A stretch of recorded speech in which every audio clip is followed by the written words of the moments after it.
Sejam muito bem-vindos para mais um vídeo para política, o canal mais polêmico de todo o Brasil. Eu sou Pedro Pinheiro. Eu sou Adriano Augusto e vamos ao que interessa.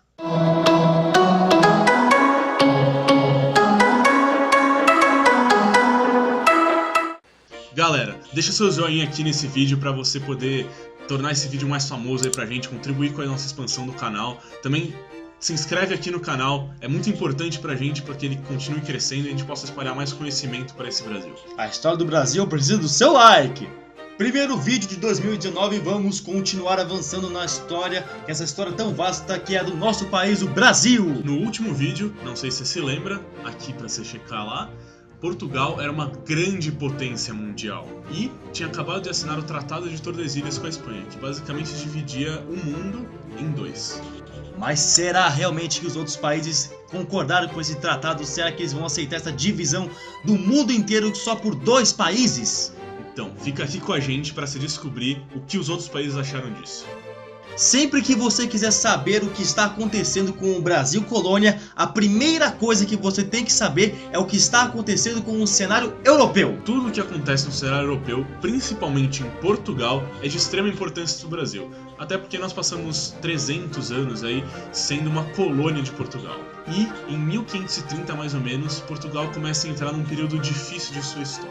Estamos começando a observar cenários de crise por aqui. Então, para relembrar uma coisa que vocês já viram no vídeo anterior, vamos pegar o nosso mapa. Vamos ver então o nosso famoso Tratado de Tordesilhas, dividindo o mundo entre Portugal e Espanha. Isso obviamente não agradou nenhum dos outros países europeus, e os rivais da Espanha, Inglaterra, Holanda e França, começaram a incentivar ataques contra as embarcações desses países. Ou seja, foi no século XVI que se iniciou a famosa Era Dourada da Pirataria, onde vários piratas e corsários atacaram diversos recursos de Portugal a mando de outros países europeus. Voltando um pouquinho para Portugal, vamos entender quem estava governando esse país. Era o rei Dom João III. E o reinado deste rei é muito conturbado. Primeiro, o que será que está acontecendo com Portugal neste momento?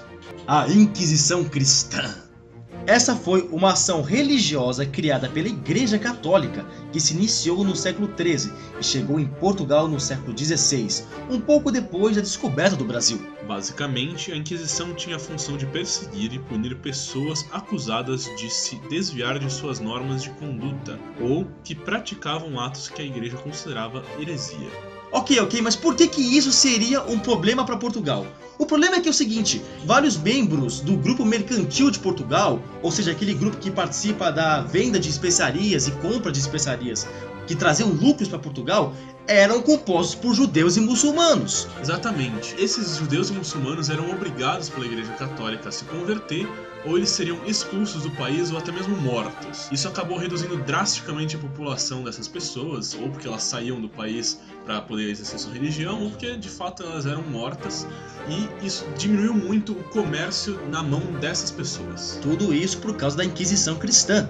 Com isso, boa parte da atividade mercantil de Portugal passou para as mãos da nobreza. E adivinha só o que aconteceu? Corrupção. Então a nobreza, através dessa Inquisição, mata ou expulsa diversas pessoas para conseguir conquistar suas riquezas, tudo em nome do cristianismo. E é claro que daí surge um grande esquema aí de corrupção entre esses nobres. Acabam desviando aí esse comércio das mãos dos originários muçulmanos e judeus, concentram para si e passam a querer enriquecer de maneira desproporcional. Consequência disso, muito dinheiro acumulado nas mãos de pouca gente. Terceiro, a queda no preço das especiarias. No século XVI, Portugal já havia perdido completamente o monopólio do comércio de especiarias. Lembra no nosso outro vídeo que Portugal foi o primeiro país a chegar nas Índias? Isso já não valia mais nada. As especiarias já tinham voltado para entrar na Europa através de rotas terrestres. Isso fez com que a oferta delas aumentasse bastante, pela via marítima e terrestre, e com isso o preço delas caiu bastante também.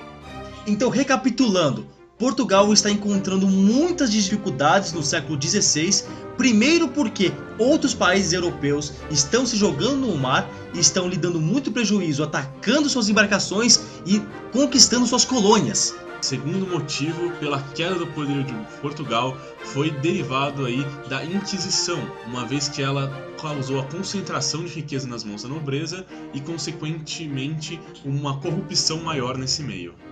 E terceiro, porque as especiarias das Índias, que já estão muito caras nesse momento e não está valendo muito mais a pena Portugal ter que viajar até lá para buscá-las e trazê-las para o seu país.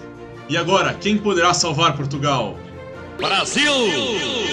Agora, Portugal precisa defender essas novas terras que são o Brasil de invasões de outros países europeus. Seguinte, Portugal está com problemas, mas não é o fim do mundo. Não é mesmo, inclusive porque Portugal já tinha várias plantações de açúcar em diversas ilhas ali próximas da África. Se você aí de casa acha que não consegue viver sem açúcar, sem o açúcar, acredite, no século XVI ele era muito mais cobiçado e quase inacessível. E é aqui que o Brasil entra nessa história. Portugal vai mandar representantes para começar a exploração de cana-de-açúcar aqui no Brasil.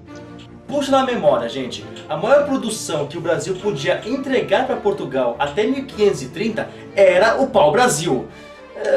Isso valia alguma coisa?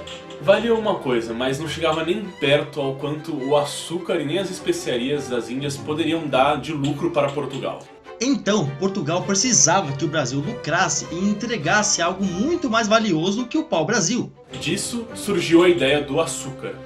E foi exatamente isso que Portugal fez. Dividiu o Brasil em 15 territórios diferentes, 15 lotes, e enviou 12 donatários para administrar todo o território brasileiro. Esses donatários eram responsáveis por garantir a segurança, a produção, a rentabilidade, basicamente tudo que essas capitanias precisavam para acontecer. Ok, mas quem eram esses 12 donatários? O que eles eram? Olha, eles eram nobres e representavam a coroa portuguesa. Mas eles não eram muito ricos. Eles eram representantes da coroa que faziam mais parte da burguesia, mais aquela parte mais média. Então, imagina você que é um homem extremamente rico da coroa portuguesa, da nobreza, e vai a coroa e te fala: cara, quer começar tudo do zero lá no Brasil, onde tem um monte de gente estranha, só pra você tentar ser um donatário? Não. Óbvio que você não ia aceitar. Então a coroa portuguesa convocou pessoas que eram da parte mais humilde. Eles tinham dinheiro, mas não tanto dinheiro, tinham prestígio, mas não tanto prestígio, né? E foi esse o grupo que juntou e se uniu para ser os 12 donatários que foram lá pro Brasil. A coroa portuguesa realmente entregou a administração para esses 12 donatários.